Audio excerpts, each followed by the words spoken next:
Está escrito no Evangelho segundo Marcos, capítulo 5, versículos 21 a 43, o seguinte: E passando Jesus outra vez num barco para o outro lado, ajuntou-se a ele uma grande multidão, e ele estava junto do mar.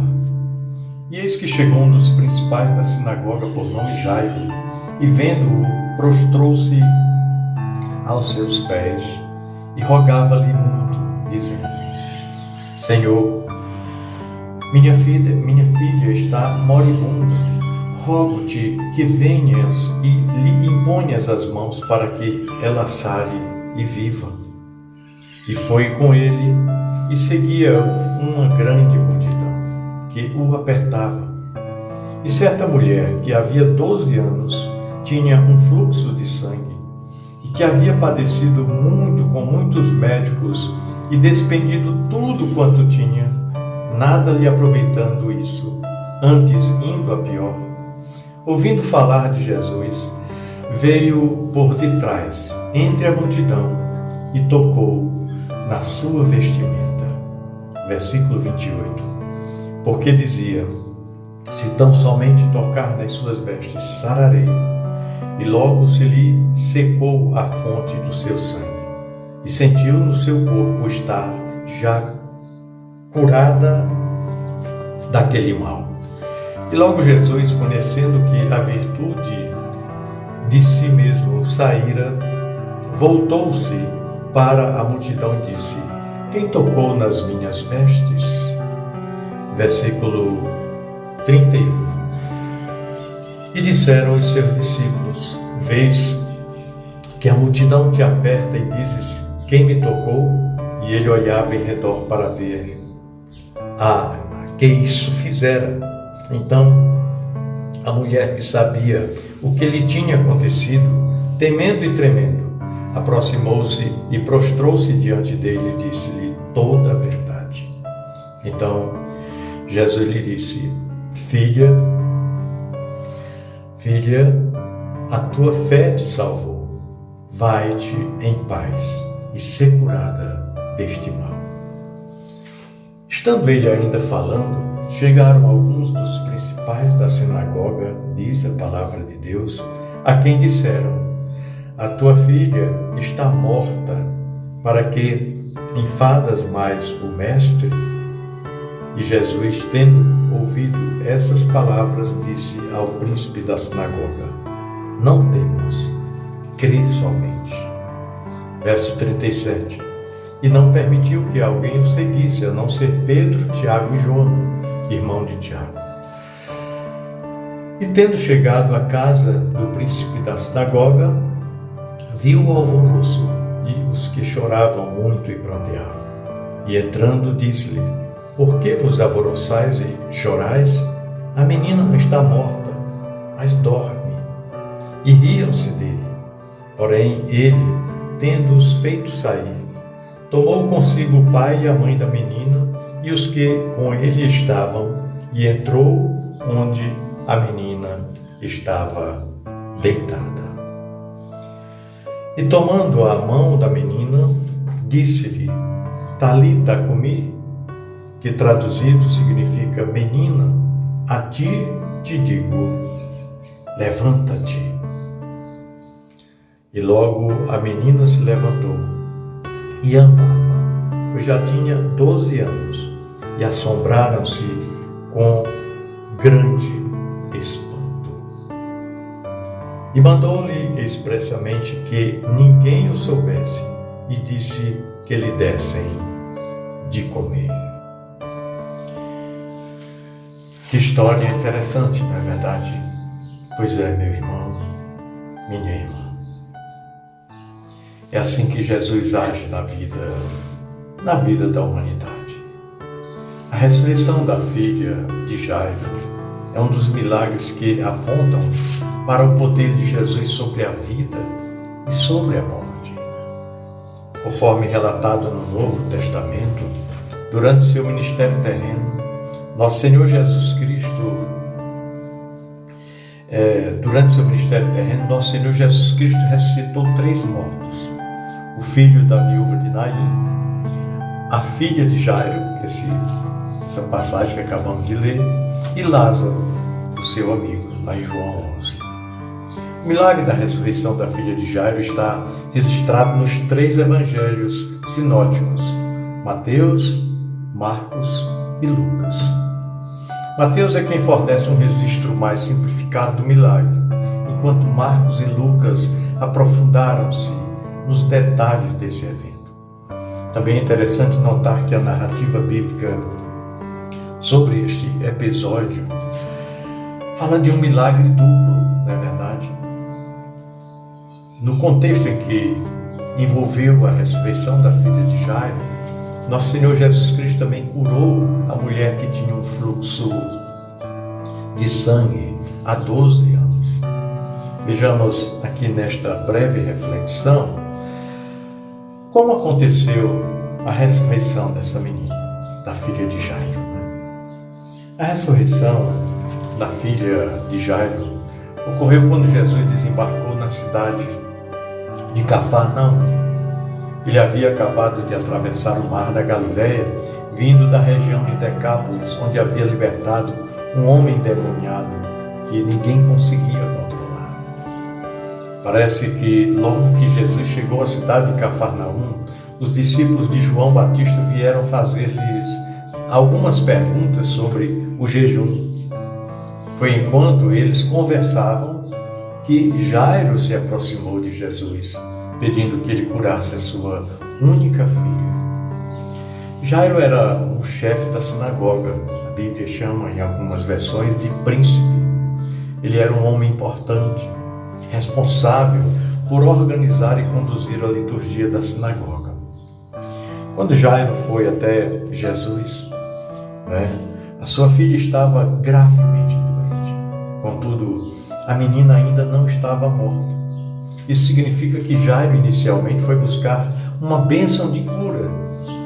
Diante de Jesus, Jairo se prostrou aos seus pés e insistentemente lhe rogou, suplicando para curar a sua única filha. Imagina, única filha, o bem-querer da família, ali à beira da morte. A filha de Jairo tinha 12 anos de idade naquela ocasião. A Bíblia também não informa que tipo de enfermidade lhe acometeu, mas fica muito claro que a menina estava em estado terminal. É o que Marcos relata aqui dos versículos 21 a 23. Jairo pediu que Jesus fosse até a sua casa e impusesse as suas mãos sobre a sua filha. Em todo momento, a medida de fé de Jairo é destacada aqui. Nenhum dos evangelhos mostram Jairo vacilante, mas sempre com a mesma certeza de que se Jesus tocasse a sua pequena filha, ela voltaria a viver bem, já que ela ainda estava viva. Jesus escutou o pedido de Jairo e foi com ele em direção à casa onde estava a menina. Aliás, Jesus sempre nos escuta, irmãos. Mas a Bíblia Sagrada diz que uma grande multidão seguia Jesus e o apertava. E aqui vale lembrar que a cidade de Cafarnaum serviu como uma espécie de base para o ministério terreno do nosso Senhor. Talvez isso possa explicar o grande número de pessoas que cercavam a ele,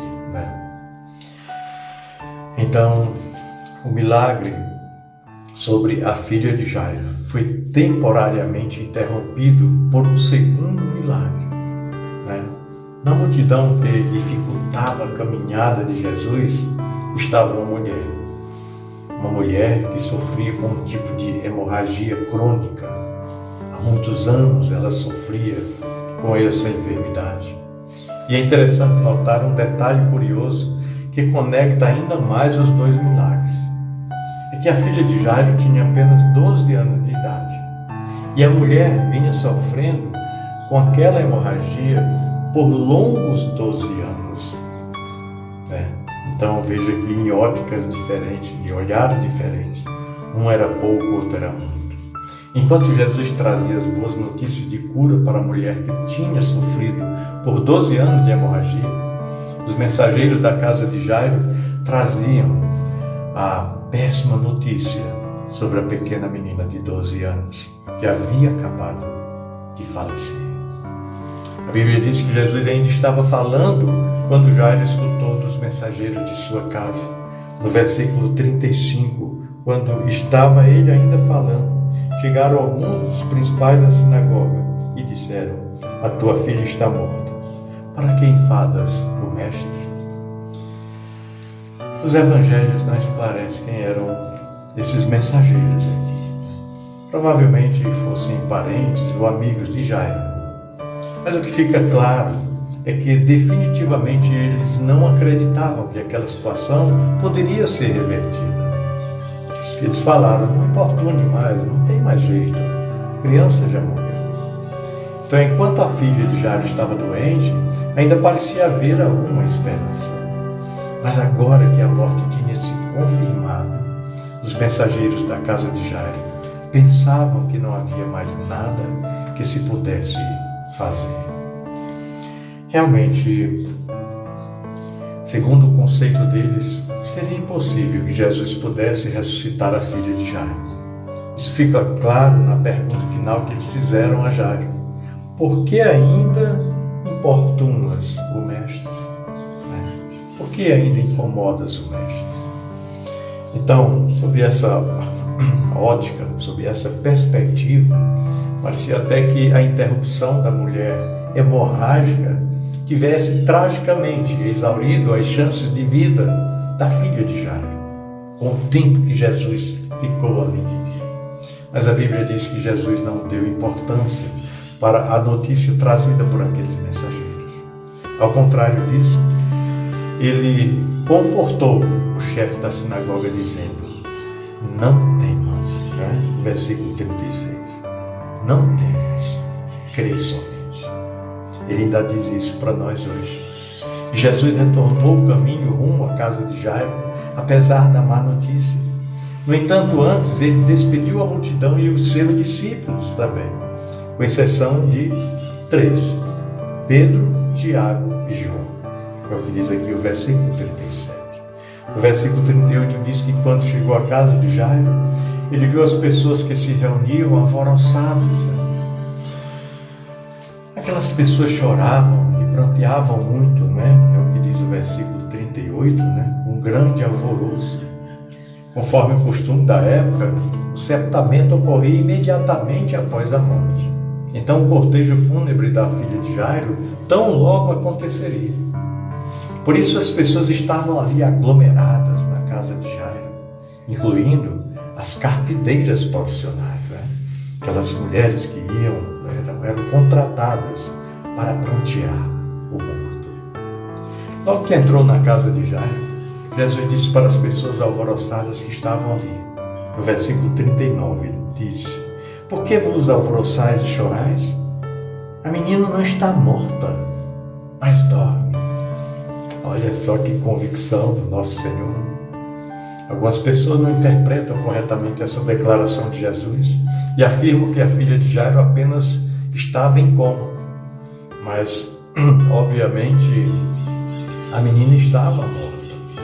Primeiro, as pessoas que estavam na casa de Jairo tinham um atestado que a menina havia morrido. Lá em Lucas 8, versículo 53, confirma isso. Em segundo lugar, quando Jesus ordenou que a menina se levantasse, a Bíblia diz que o seu espírito retornou. É o que fala o versículo 55 de Lucas, capítulo 8. E em terceiro lugar, Jesus declarou algo parecido sobre a morte de Lázaro. Ele disse aos seus discípulos: nosso amigo Lázaro adormeceu. Está em João, capítulo 11, versículo 11. Mas logo depois Jesus afirmou claramente: Lázaro está morto. Foi no versículo 14 de João 11. Portanto, não há qualquer dúvida de que a filha de Jairo realmente estivesse morta. A declaração de Jesus dizendo que a menina estava dormindo era uma revelação do acontecimento extraordinário que estava por vir. Jesus sabia o que ia acontecer logo em seguida. Por isso ele questionou as pessoas que choravam. Aos olhos humanos, aquela era uma ocasião de lamento, um momento de tristeza. Mas aos olhos do Filho de Deus, aquela era uma ocasião de grande júbilo e contentamento, momento de alegria. A filha de Jairo haveria de despertar da morte, como quem desperta de um breve sono. Também vale notar aqui a aparente falta de sinceridade das pessoas que estavam ali. Quando Jesus anunciou que a menina estava apenas dormindo, as pessoas deixaram de prantear para caçoar dele. A expressão original indica um tipo de deboche. Aquelas pessoas queriam humilhar Jesus. Talvez pensassem que ele estivesse delirando, digamos assim. Afinal de contas, o cadáver da menina estava ali e o retorno à vida era impossível aos olhos de todos eles. De fato, essas pessoas não compartilhavam da mesma fé de Jairo. Eram pranteadoras profissionais que podiam alternar entre o lamento comovente e a zombaria, digamos assim, descarada, como fizeram com nosso Senhor. Então Jesus mandou que todas as pessoas que tumultuavam a casa de Jairo saíssem. Ele permitiu apenas que o pai e a mãe da menina, além de seus 3 discípulos mais próximos, ficassem ali no quarto com ele. Então eles entraram no aposento onde a filha de Jairo estava. E foi exatamente aí que Jesus a tomou pela mão. O versículo 40 diz que ele a tomou pela mão, né? e disse, Talita cumi, que quer dizer, menina, levanta-te. Certamente há um toque de ternura muito grande nessa ordem. Jesus pronunciou essas palavras em sua própria língua, ou seja, a mesma que a menina também se comunicava. Portanto, provavelmente essas palavras eram as mesmas que a mãe da menina rotineiramente usava para acordá-la. É assim que o Senhor nos trata. Ele fala a nossa língua, né?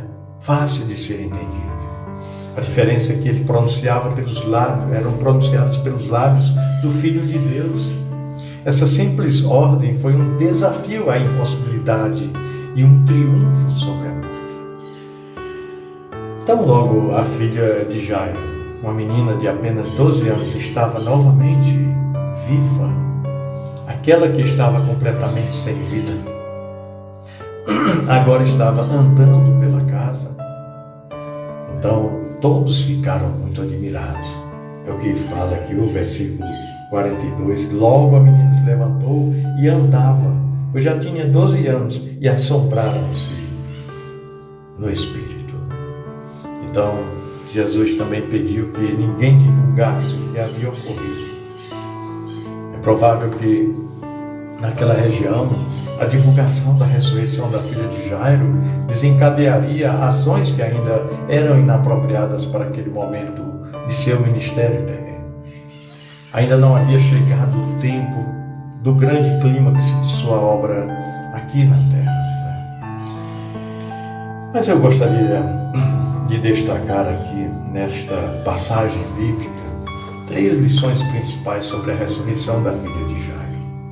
E em primeiro lugar, o milagre da ressurreição da filha de Jairo é uma prova clara acerca da divindade de nosso Senhor Jesus Cristo. Pois é, somente Deus tem o poder sobre a vida e a morte. Se Jesus ressuscitou dos mortos a filha de Jairo, então Ele é Deus. É uma confirmação de que Ele é Deus. Além do mais, é notável a forma com que isso acontece.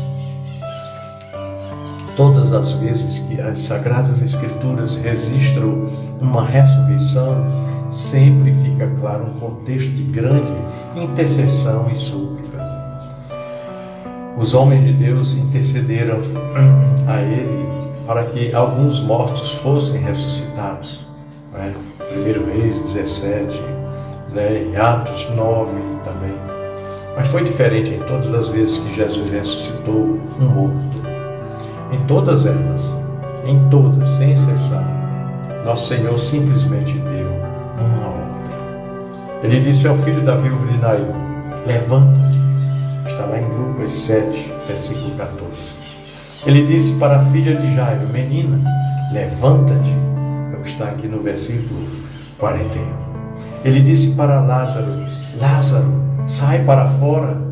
Está em João 11, 43. Por que isso? Porque Ele mesmo é o dono da vida. Entenda, porque Jesus é Deus. Em segundo lugar, o milagre da ressurreição da filha de Jairo nos ensina muito, mas muito mesmo, sobre a verdadeira fé em Jesus. Nessa passagem bíblica, Jairo nos ensina essa lição. Sua fé havia sido testada de forma extrema, digamos assim. Primeiramente, ele foi buscar ajuda para a filha doente, mas nesse interim, ela acabou morrendo. Então, imediatamente, ele passou a rogar pelo milagre da ressurreição. Quando lhe disseram que sua filha estava morta e ele não deveria mais importunar o Senhor, Jairo preferiu dar ouvidos à voz de Jesus. Olha, meus irmãos, são tantas as vozes, não é mesmo?